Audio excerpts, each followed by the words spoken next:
Hello guys, इस video में हम जानेंगे कि एक्चुअली में मोमेंटम होता क्या है और मोमेंटम कंजर्वेशन क्या होता है। तो इस वीडियो में हम जानेंगे कि मोमेंटम क्या होता है और मोमेंटम का कंजर्वेशन कैसे होता है। तो मोमेंटम,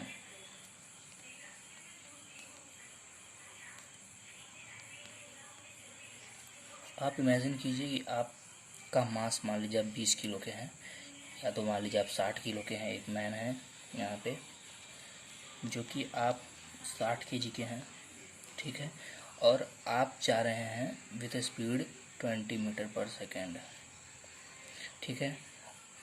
कुछ ऐसा होता है, आपको कोई पीछे से एक धक्का दे देता है, ठीक है।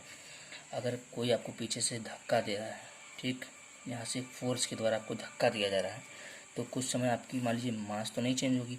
कुछ समय बाद मान लीजिए आपकी स्पीड हो गई 20 से हो गई आपकी 30 मीटर पर सेकेंड, और मास तो आपका 60 है, ठीक ना।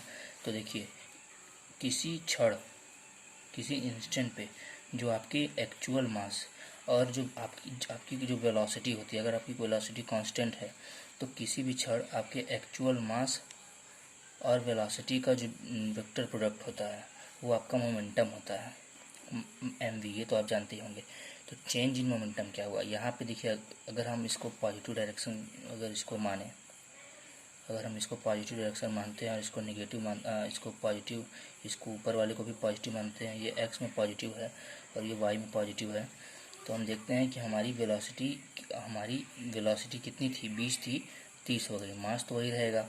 तो देखिए फाइनल मोमेंटम, इसको फाइनल मोमेंटम हम लिख सकते हैं। फाइनल मोमेंटम हम लिख सकते हैं mass into speed, mass into speed.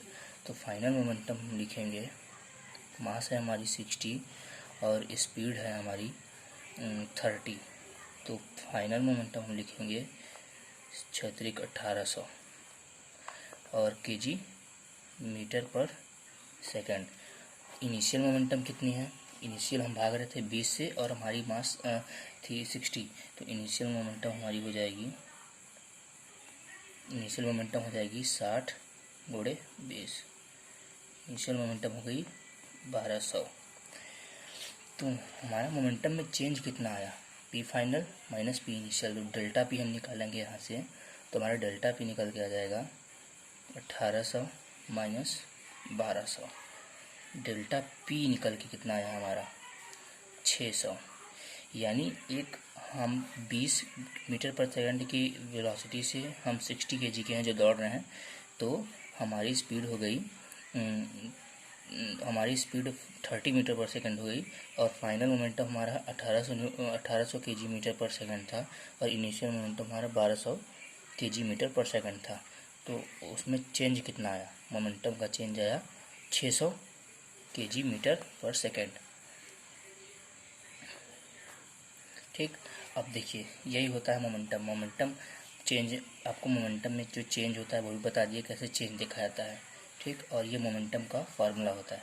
अब हम जानते हैं कंजर्वेशन ऑफ मोमेंटम। कंजर्वेशन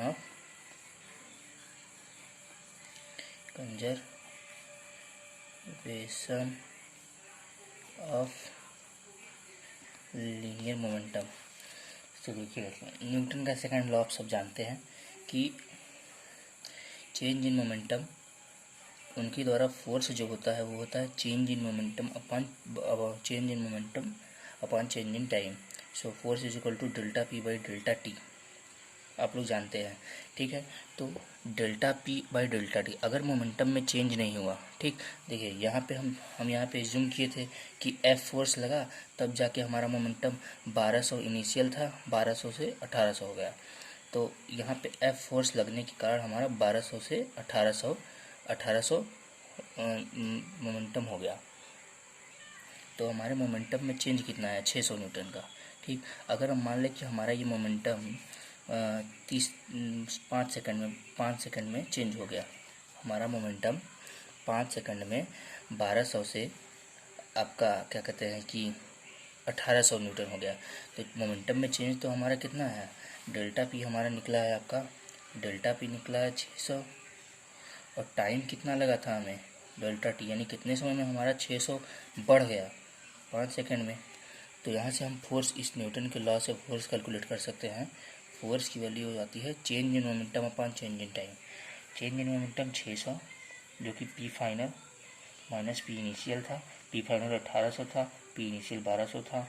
और चेंज इन टाइम 5 सेकंड में हम मान सकते हैं। अगर माने कि 5 सेकंड होगा तो यहाँ 5 रख देंगे, तो ये 120, यानी अगर हम 120 न्यूटन की फोर्स लगाएं उस बॉडी पे जो 20 मीटर पर सेकंड से चल रही है, 60 केजी के है, तो 5 सेकंड बाद उसका मोमेंटम 1200 केजी मीटर पर सेकंड से 1800 केजी मीटर पर सेकंड हो जाएगा। तो चलिए हम देखते हैं कि कंजर्वेशन ऑफ लीनियर मोमेंटम क्या होता है। तो न्यूटन सेकंड लॉ से आप जानते हैं, न्यूटन्स लॉ ऑफ मोशन में से उनका सेकंड लॉ, जिससे आप जानते हैं कि force is equal to D P by D T. अगर मोमेंटम में चेंज जीरो है, यानी D P is equal to zero, या हम कहें कि कोई एक्सटर्नल फोर्स अप्लाई नहीं हो रहा है, यानी F external is equal to zero है, तो यहाँ से हम कह सकते हैं कि D P by D T equal to, यानी change in momentum, rate of change in momentum zero होगा, जिससे कि चेंज ऑफ मोमेंटम भी जीरो होगा। जैसे कहने का मतलब ये है कि अगर if there is no external force acting on a body, so there is no change in linear momentum. So linear momentum में कोई चेंज नहीं रहेगा। It means linear momentum remain conserved. So आपको बस इतनी चीज़ याद रखनी है कि F external is equal to zero, hence D P by D T is equal to zero, hence D P is equal to zero. यही है। अगर किसी बॉडी पे, अगर अच्छा आप ही बताइए, इस पर अगर ये फोर्स ना एक्ट करता और इधर कोई फ्रिक्शन ना होता, कोई रेजिस्टेंस ना होता, तो 20 मीटर पर सेकंड से 60 केजी चलता रहता, तो फाइनल मोमेंटम उसका होता, पी फाइनल भी होता 1200 और पी इनिशियल भी होता, पी इनिशियल 1200 होता, पी फाइनल भी 1200 ही होता, तो डेल्टा पी कितना होता, जीरो, क्योंकि फोर्स जीरो। तो यही था law of conservation of linear momentum.